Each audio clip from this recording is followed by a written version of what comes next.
Assalomu alaykum. Bugungi brifingda Oliy Majlisning Inson huquqlari bo'yicha vakili Ombudsmanning 2024-yildagi faoliyat natijalari haqida ma'lumot beramiz. 2024-yilda Ombudsmanga O'zbekiston Respublikasi fuqarolari, xorijiy davlatlar fuqarolari va ombudsmanlari, fuqaroligi bo'lmagan shaxslar, jamoat tashkilotlari va boshqa yuridik shaxslardan 23422 ta murojaat kelib tushdi. Ularning 2747 tasi maxsus muassasalar, vaqtincha saqlash hibsxonalari, tergov hibsxonalari, jazoni ijro etish muassasalari, intizomiy qismlar, majburiy davolash muassasalaridagi shaxslardan va ularning vakillaridan yuborilgan. Ombudsmanga kelib tushgan murojaatlarning 32% ijtimoiy, 29% iqtisodiy, 17% shaxsiy huquq va erkinliklar, 14% murojaat etish huquqi, 1.4% ekologik huquqlar hamda 7% boshqa yo'nalishdagi murojaatlarni tashkil etadi.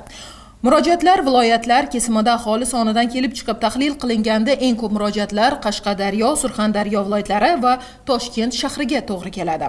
Qayd etish lozimki, o'tgan yilda fuqarolarga qulaylik yaratish maqsadida ombudsman.uz mobil ilovasi ishga tushirildi.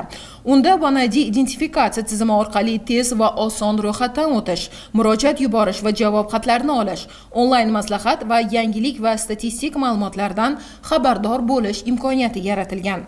Murojaatlar tahlili hamda monitoring tashriflari yakunlari bo'yicha parlament palatalariga 9 ta, Vazirlar Mahkamasiga 5 ta tahliliy ma'lumot, davlat organlari va tashkilotlari va sudlarga taqdimnoma, xulosa, da'vo arizasi, talabnoma shaklidagi 182 ta ta'sir choralari kiritilgan. Murojaatlarni ko'rib chiqish natijalariga ko'ra, ombudsman tomonidan fuqarolar manfaatida jami 4.12 milliard so'mdan ortiq mablag' undirildi. Shundan 1.83 milliard so'm ish haqi va mehnat munosabatlariga, 1.49 milliard so'mdan ortiq qarzdorlik kompensatsiya va boshqa huquqiy munosabatlarga to'g'ri keladi. Shuningdek, 409 million so'mga yaqin aliment to'lovlari undirilishi hamda ombudsman tavsiyasiga ko'ra 460.5 million so'mlik ijtimoiy yordam ajratilishi ta'minlandi. Ombudsman ko'magida fuqarolarning 85 million so'mlik noreal qarzdorligi bartaraf etildi. 64,5 million so'mlik ma'muriy jarimalar bekor qilindi. 33 nafar fuqaroning mehnat huquqlari tiklandi. 63 nafar shaxs ish bilan ta'minlandi. 12 ta holatda murojaatchilarning pensiya huquqlari tiklandi. Ombudsman ko'magida 20 nafarga yaqin fuqaroning mulk huquqlari tiklandi. Ombudsman murojaatiga asosan 120 nafarga yaqin ijtimoiy himoyaga muhtoj fuqaroga yordam ko'rsatildi. Fuqarolar murojaatlarini o'rganish natijasida o'z faoliyatiga mas'uliyat bilan yondoshmagan qator davlat tashkilotlari va idoralari xodimlarining 67 nafariga hayfsan berildi. 8 nafar mas'ulga jarima qo'llanildi. 7 nafar mas'ul lavozimidan ozod etildi. 2 nafar mas'ul xatti-harakatlari baholanib ma'muriy sudga oshirildi. Ichki ishlar organlari tizimidagi 29 nafar xodimga hayfsan berildi. 13 nafar xodimga intizomiy choralar qo'llanildi. 6 nafari lavozimidan ozod etildi. Ombudsmanga yuborilgan murojaatlarni ko'rib chiqilishi natijasida fuqaro manfaatida 14 ta holatda jinoyat ishi qo'zg'atildi. 23 ta holatda jinoyat ishi qo'zg'atishni rad etish haqidagi qarorlar bekor qilindi. 26 nafar shaxs ma'muriy javobgarlikka tortildi. 2 ta holatda fuqaro manfaatida jinoyat ishi tugatildi.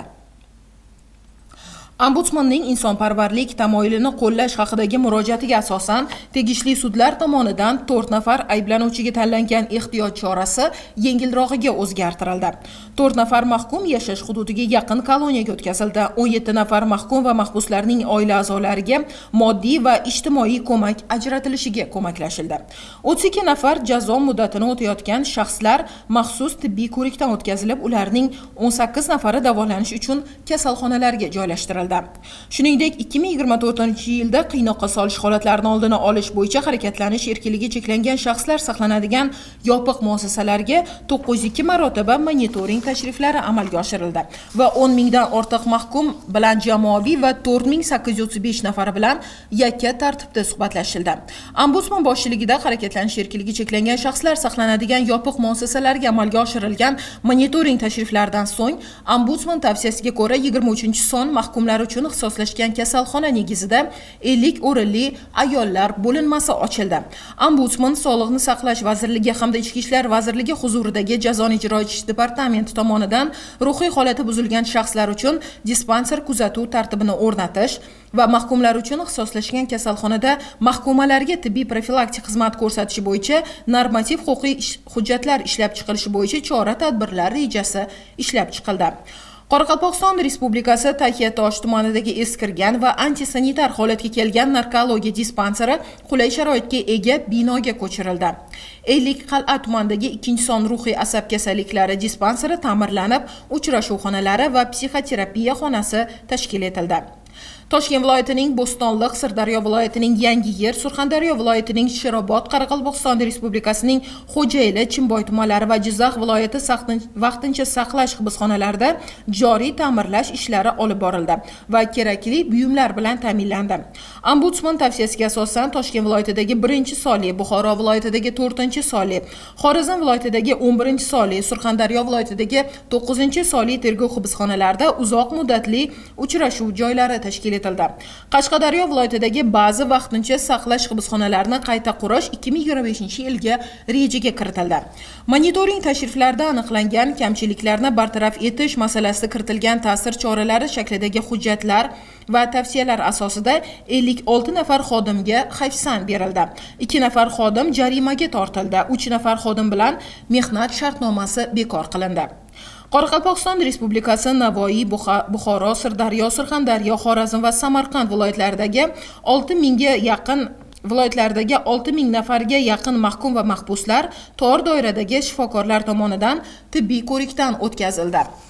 Bizda hozircha shular, keyingi brifinglarda ombudsmanning 2025-yilga faoliyati haqida ham ma'lumot berib o'tamiz. E'tiboringiz uchun rahmat, sog' bo'ling.